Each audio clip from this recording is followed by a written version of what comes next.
for 78. The run rate just under 4 runs and over. England will be happy over the lunchtime break. All right.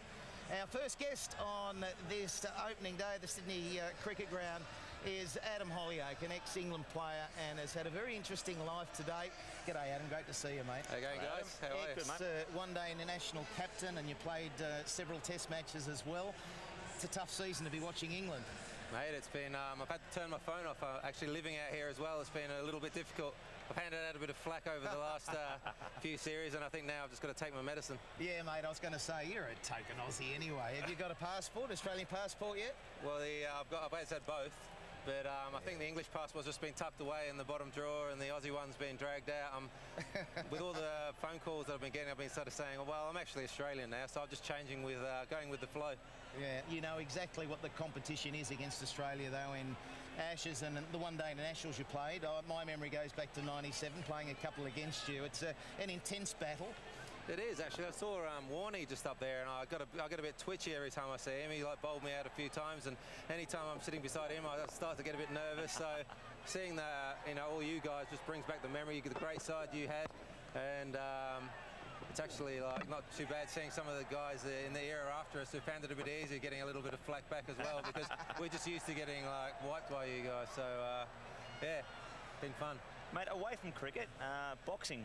Talk us through that. Yeah, well, it seems like a strange thing to do, but I've sort of always done boxing since I was 12, and it's just something which I've always loved. I think people who don't know me think, what the hell's he doing? But the people who really do know me sort of wonder why it's taken as long as it has. So, yeah, I've had a few professional boxing fights, and also fought professionally as a mixed martial artist as well. Adam, I hope you don't mind me bringing it up, but your younger brother that tragically died many years ago now will never be forgotten. He played for England, Ben, and it was a car accident that took his life far too soon.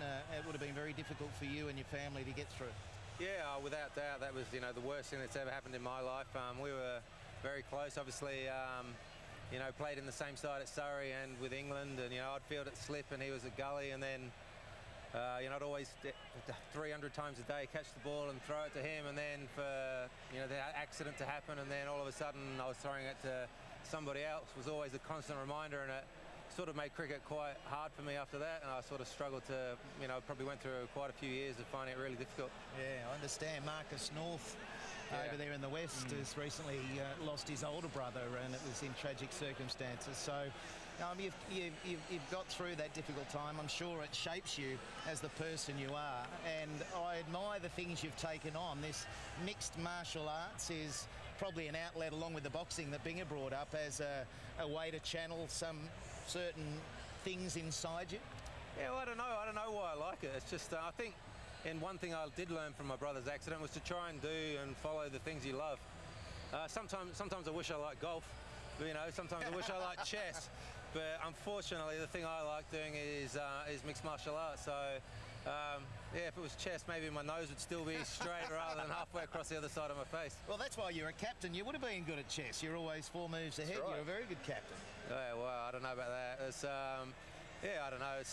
It's again, like I said, it's just something which I love doing, and there is probably more thought to it than people think. There's a lot of tactics involved. I think people who don't understand it think it's just an out-and-out brawl. Sometimes it is, but a lot of the time there's a lot of tactics that go into it. Much the same as cricket, we analyse the guys we're fighting against and what have you. So there is a lot of stuff that goes into it. Yeah. You spoke about toughness and that mental toughness. You're studying psychology.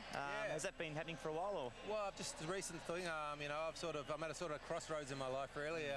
Finished cricket, and sort of like a lot of players looking to work out where their niche is, and I've always had an interest in. I studied philosophy at school and college, and I've always had a real interest in having, especially now taken up fighting, in the mental toughness required for professional sport. Especially cricketers are often very mentally tough, but I think that's one area. I think Steve Waugh once said that 99% of the game's played in the mind, yet we spent 99% of our time on the physical. So I wanted to learn about psychology and apply some of the things which I've learned from being a professional cricketer, boxer and mixed martial artist, and try and help people out there with with their mental toughness. It's a mixed bag. Oh, yeah, well, it's a great, interesting life you've had, and I think cricket needs to tap more into that mental side of things, so maybe that's what you do in the future. Adam, thanks for coming on the show, mate. We Thanks, wish you well. Cheers. Adam Hollioake there. Stay with us. We'll take our first break, and then we've got the superstar, Tim Cahill. He'll be headering his way onto the show.